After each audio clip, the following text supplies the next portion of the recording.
that brought so many youths together, others who are perennially trouble causers.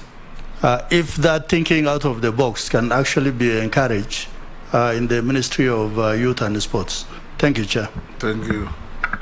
Ababu, shortest time possible.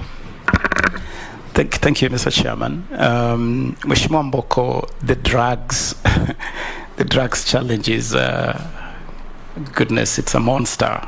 It is destroying our young people incredibly, and the sad thing that it's just not localized around the coastal belt.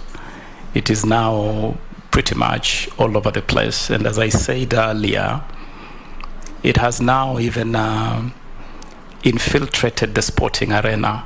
In fact, the challenge I posed earlier of doping must be recognized as drug abuse. And even those substances that our young people are being caught with, those substances must be rated as drugs, and the penalties meted on the offenders must be as severe as the penalties we have for what you want to call the hard narcotics. And so this is an area where we have to work. We have to approach it through education.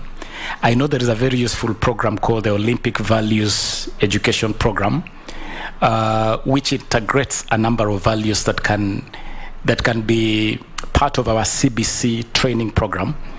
And this can be done in partnership with bodies like NACADA and ADAC. ADAC is the anti-doping agency of Kenya. But it is a space which will take a multi-agency, a multifaceted approach, and it requires incredible volume of resources. It is something which government must have an integrated, clear framework.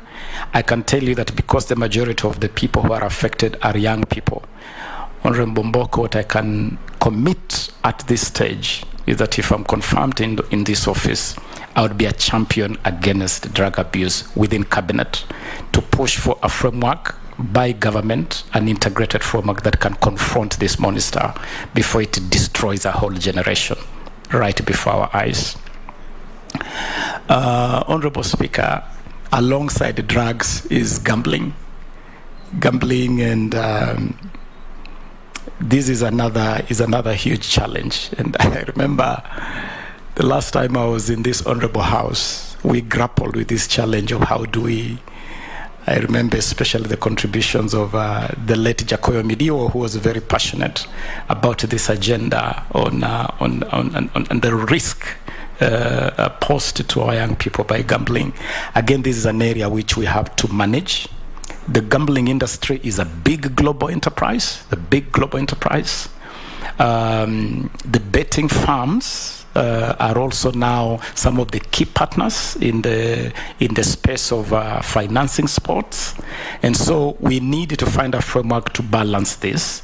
And again, it is an area where I'll be available to listen to best practices to see how we can manage that space better, Mr. Speaker, Mr. Chairman. Honorable Gikaria, we just must fund local. I said earlier, we have to go basic. We have to start right from the bottom.